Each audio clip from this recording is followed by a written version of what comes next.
They thought humiliating an old woman in economy would make them look important. But before that flight reached 30,000 feet, the entire cabin was about to witness a moment none of them would ever forget. The boarding area at Logan International Airport buzzed with the usual Friday evening chaos. Rolling suitcases rattling across polished floors, impatient travelers checking watches, and gate agents calling final boarding groups through tired microphones. Near the end of the line stood Evelyn Carter, a 68-year-old woman wearing a faded gray sweater, practical shoes, and thin silver-framed glasses that rested gently on the bridge of her nose. In one hand, she carried a small leather purse worn soft by decades of use. In the other, she held a carefully folded boarding pass and a blue envelope pressed tightly against her chest as though it contained something priceless. Most people around her barely noticed her existence. A businessman in an expensive navy suit brushed past without apology. A young couple glanced at her old clothes before turning away with quiet smirks. Evelyn simply stepped aside politely and waited her turn. Her calmness carried the kind of dignity that only comes from surviving difficult years without losing kindness. But people rarely notice dignity when it arrives dressed in simplicity. As boarding began for Pacific Crown Airlines Flight 417 to Seattle, the atmosphere near the aircraft door shifted instantly. Melissa Grant, the lead flight attendant, stood greeting premium passengers with polished enthusiasm, her bright smile reserved for tailored suits, luxury handbags, and platinum loyalty members. "Welcome aboard, Mr. Patterson. Right this way. So good to see you again, Mrs. Langford."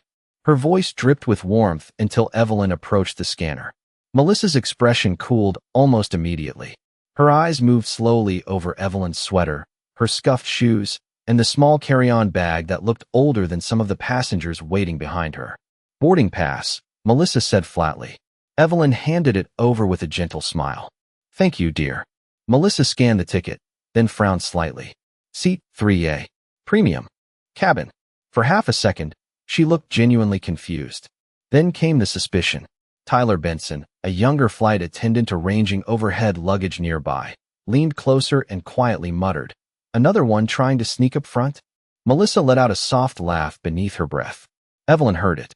So did several nearby passengers. The heat of embarrassment crept into her cheeks, but she remained polite.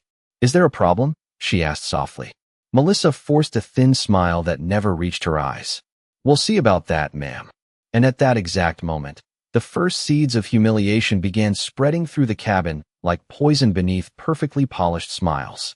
Melissa tilted the boarding pass beneath the overhead light as though searching for proof that something about Evelyn Carter did not belong. Around them, passengers shuffled impatiently down the narrow jet bridge, but the growing tension near the aircraft door had already begun attracting attention. Tyler Benson crossed his arms beside the beverage cart and gave Evelyn another dismissive glance. "Seat 3A, he said loudly enough for nearby travelers to hear. "That is premium cabin." Evelyn nodded politely. "Yes, dear. That is what my ticket says." Tyler exchanged an amused look with Melissa. "Interesting."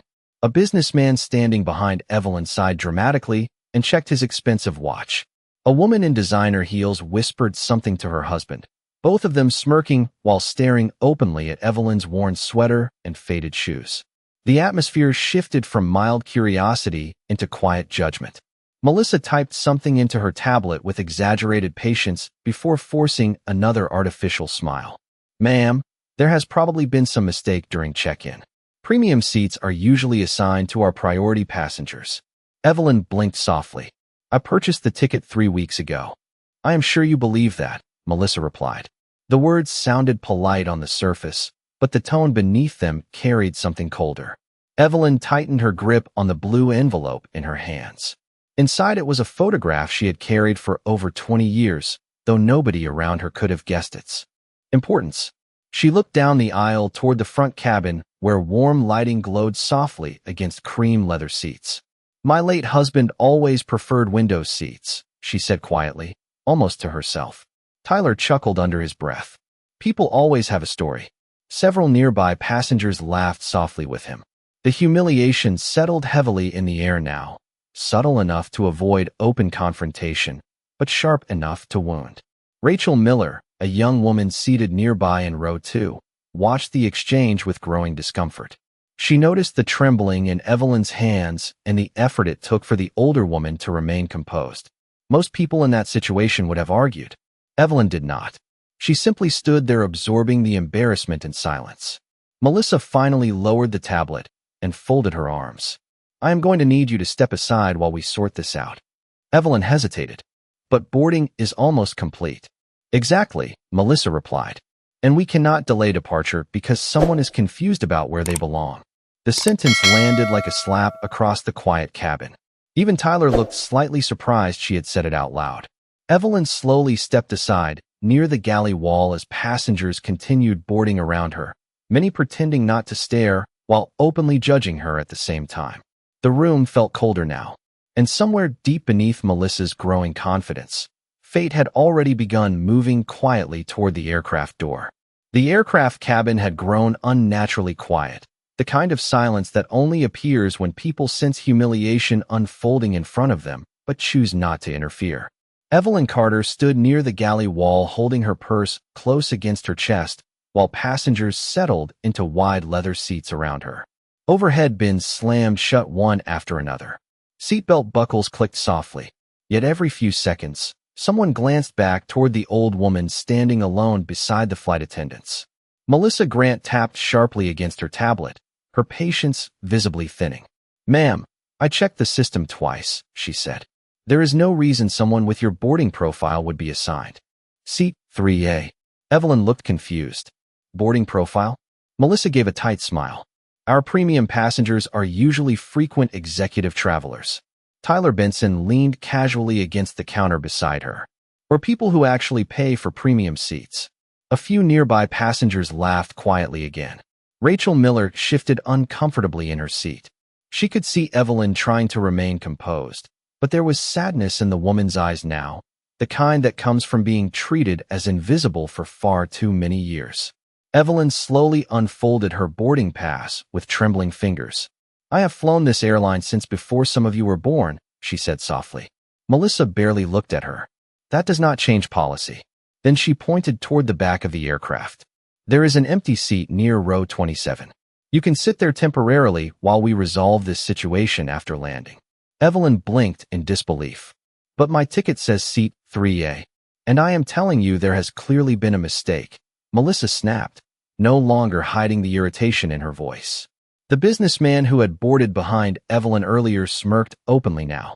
Honestly, this is why flights are always delayed. Tyler nodded in agreement. People refuse to stay in their section. The words hit harder than either of them realized. Evelyn lowered her eyes to the floor for a moment.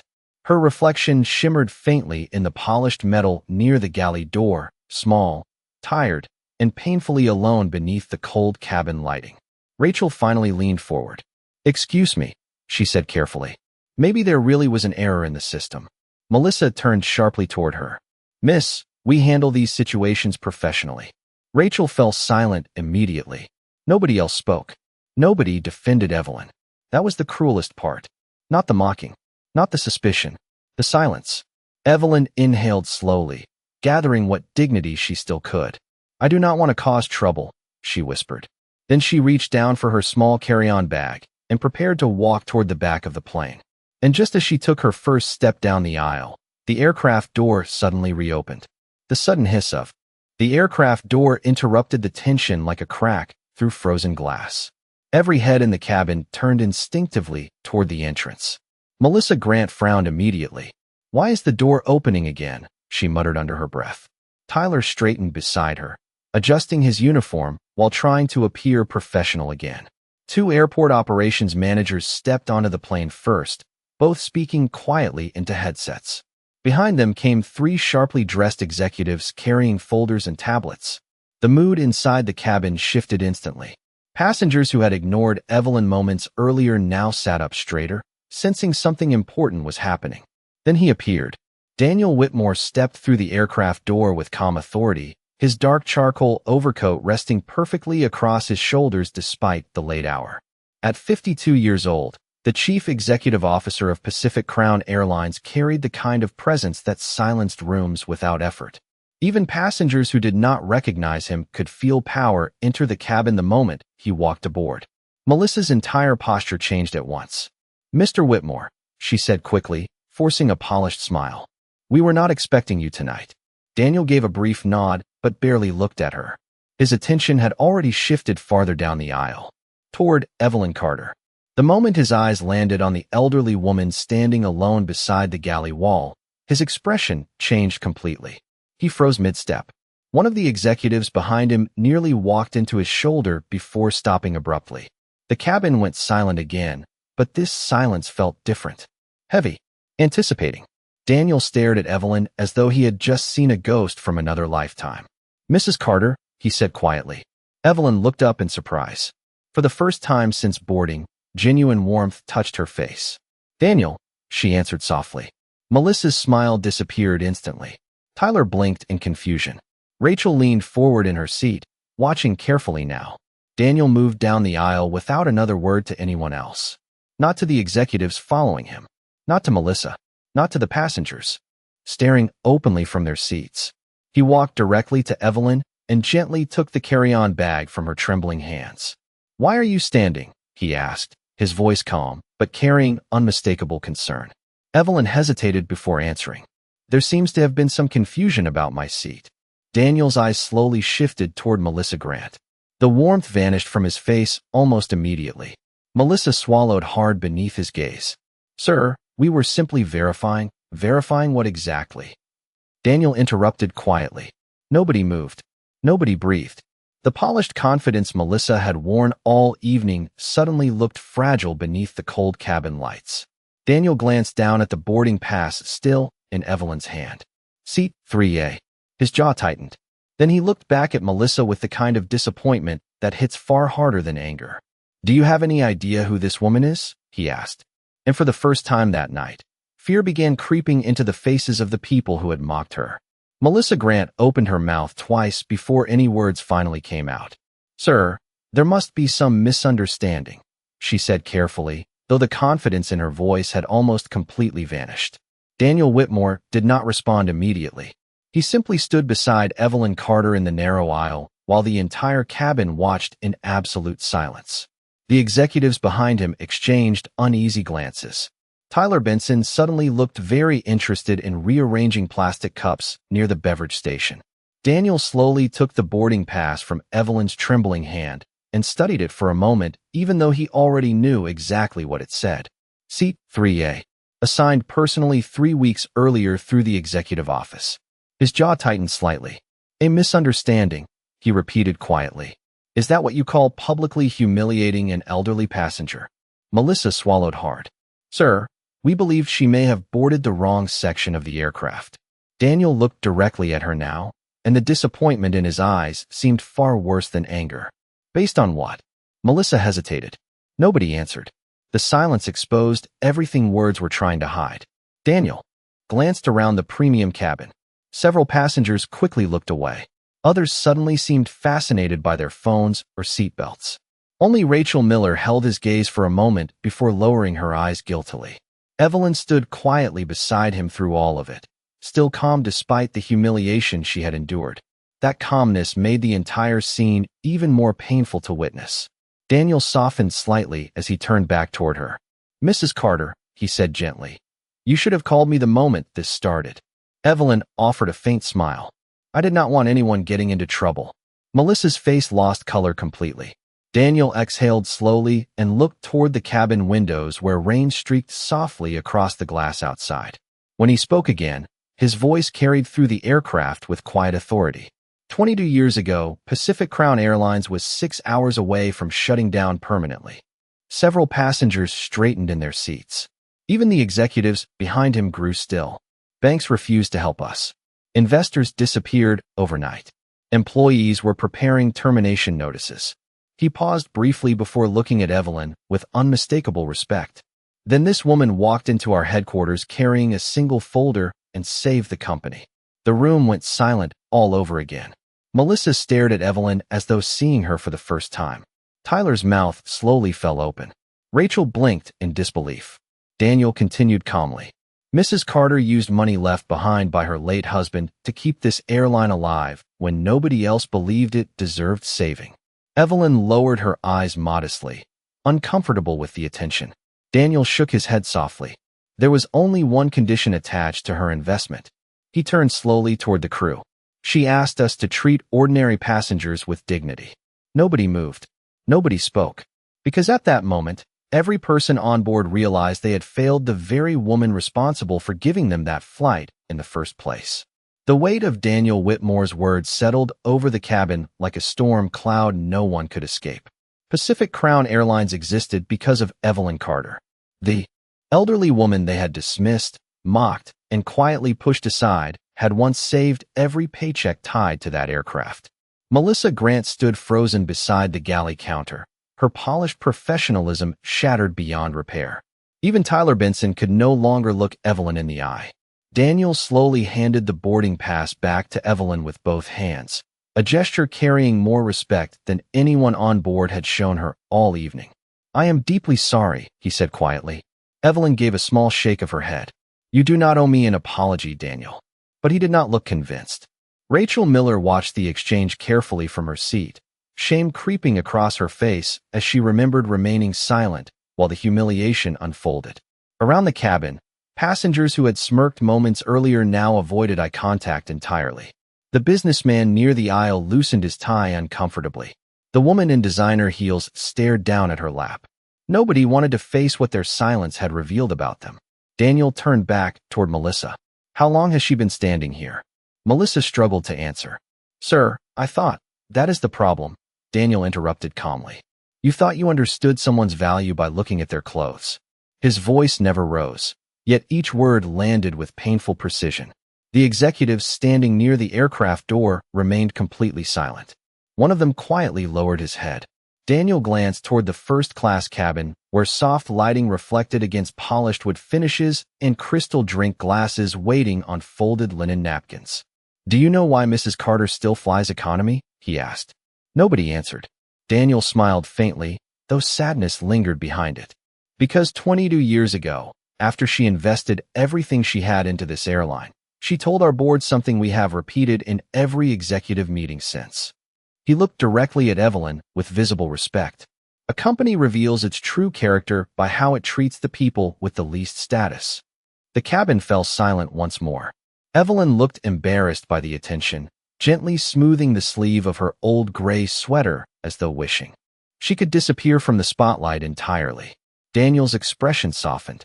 "Mrs. Carter visits children's hospitals across the country every year using these flights," he continued quietly. "Most employees never realize the elderly woman carrying homemade blankets through the terminal is the same person whose sacrifice built this company's future." Rachel felt tears sting her eyes unexpectedly. Melissa looked physically ill now, the full weight of her actions finally crashing down around her. Daniel paused for a long moment before speaking again. "Tonight was not simply a customer service failure," he said. "It was a failure of basic human decency." And in the suffocating silence that followed, nobody on board could pretend he was wrong. Rain continued sliding across the aircraft windows while the cabin remained trapped in heavy silence. Nobody reached for their phones anymore. Nobody whispered. The humiliation that had once surrounded Evelyn Carter had completely reversed direction, settling now over the people who had judged her so quickly. Daniel Whitmore stepped slightly aside and motioned toward seat 3A. "Mrs. Carter, please," he said softly. "Your seat is waiting." Evelyn looked at the premium cabin for a brief moment before shaking her head gently. "Actually, Daniel, I would rather sit in economy tonight." Several passengers looked up in surprise. Even Melissa blinked in confusion. Daniel frowned slightly. "You should not have to move after what happened." Evelyn offered him a tired but kind smile. "I know, but there are families in the back tonight. Young parents, college students, people exhausted from work." She glanced quietly around the aircraft. "I have spent enough years learning that comfort matters less than kindness." The words landed softly, but their impact was devastating. Rachel Miller felt her throat tighten. Tyler Benson stared at the floor, unable to hide his shame anymore. Melissa looked as though she wanted to disappear entirely. Daniel studied Evelyn for a long moment, then slowly nodded with deep respect. "You have not changed at all," he said quietly. Evelyn smiled faintly. "Neither have airplanes. People still rush past each other without looking."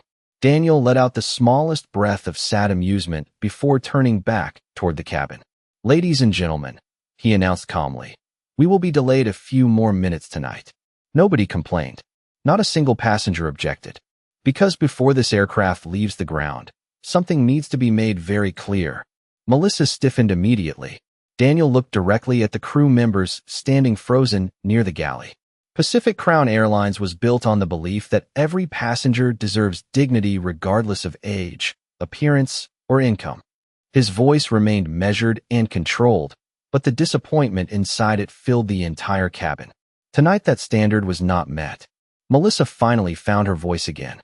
"Sir, I truly did not know who she was." Daniel's expression hardened slightly. "And that is exactly why this happened." The silence afterward felt endless. Evelyn gently touched Daniel's sleeve before the moment could grow even harsher. "Please," she whispered, "do not ruin anyone's life over one bad moment." Daniel looked at her with visible conflict in his eyes. Even now, after everything that had happened, she was protecting the people who humiliated her. Rachel watched that moment carefully and realized something profound. Real power did not announce itself loudly. Real dignity did not demand revenge. It simply stood quietly while others revealed who they truly were. Outside, lightning flickered faintly across the distant clouds. Inside the cabin, every person on board sat with the uncomfortable realization that the oldest woman on the plane had also been the strongest. For several long seconds, nobody inside the aircraft spoke. The storm outside rolled softly across the runway while the cabin lights reflected against rows of lowered eyes and uneasy faces. Melissa Grant stood motionless near the galley, gripping her tablet tightly enough for her knuckles to pale beneath the polished makeup and perfect uniform she had once worn with such confidence. Daniel Whitmore finally broke the silence. "Melissa," he said calmly, "step off the aircraft." Her head lifted immediately. "Sir, you are relieved from duty for this flight pending a full review." His tone remained controlled, but final. Tyler Benson's face drained of color beside her. Melissa opened her mouth as though searching desperately for words that could undo the last 20 minutes. "Please, sir," she whispered. "I never meant to humiliate her." Daniel looked toward Evelyn briefly before answering. "Intent does not erase impact." The sentence landed heavily across the cabin. Melissa's eyes began filling with tears she fought hard to contain. For the first time that evening, she no longer looked arrogant or superior. She simply looked small. Evelyn watched her quietly, and despite everything, there was still compassion in her expression. "Daniel," she said softly, "people make mistakes." Daniel turned toward her carefully. "Some mistakes reveal character." Evelyn lowered her gaze for a moment before slowly unfolding the blue envelope she had carried against her chest the entire evening. Inside was an old photograph worn gently at the corners. Daniel recognized it immediately. A younger Evelyn standing beside her late husband in front of the airline's first restored aircraft more than 2 decades earlier. The logo on the plane was faded now, but the pride in their smiles remained timeless. Evelyn traced the edge of the photograph lightly with her fingers. "Robert believed flying should make people feel hopeful," she said quietly, "even when life was difficult." The cabin remained completely still as she spoke. "After he passed away, saving this airline gave me something to hold on to. It reminded me that kindness still mattered somewhere in the world." Rachel Miller felt tears slide down her cheeks now, without even trying to hide them. Several passengers shifted uncomfortably, ashamed not only of what the crew had done, but of how easily they themselves had joined the judgment. Daniel looked at the photograph for a long moment before carefully handing it back to Evelyn. "Your husband would be proud of you," he said quietly. Evelyn smiled sadly. "He would probably tell me to stop flying economy at my age." A few nervous laughs finally broke through the tension, soft and genuine this time. Even Daniel smiled. Faintly. But Melissa did not laugh. She stood there silently absorbing the full weight of what had happened. Because deep down, she understood something painful now. The old woman she tried to remove from premium seating had carried more grace, more humility, and more humanity than anyone else on that plane. And no amount of status or uniform could hide the difference anymore. 10 minutes later, the aircraft finally pushed back from the gate beneath sheets of cold Boston rain. The cabin remained unusually quiet as the engines hummed to life, and and the runway lights blurred beyond the windows like distant stars. Melissa Grant had quietly left the plane escorted by one of the operations managers, her polished heels disappearing down the jet bridge without a single word from the passengers she once tried so hard to impress. Tyler Benson now moved through the aisle with lowered eyes and careful politeness, humbled by a lesson no training manual could have taught him.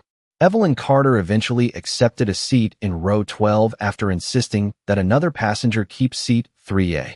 A mother traveling alone with 2 children deserves the extra room more than I do, she had explained gently. Nobody argued with her.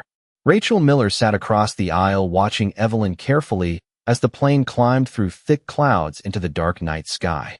The older woman rested quietly beside the window, hands folded neatly over the same blue envelope she had carried since boarding.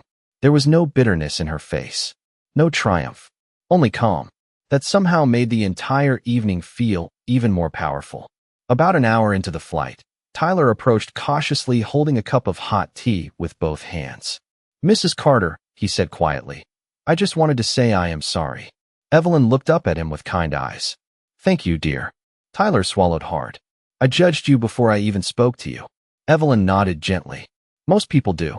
The important thing is whether they learn from it afterward."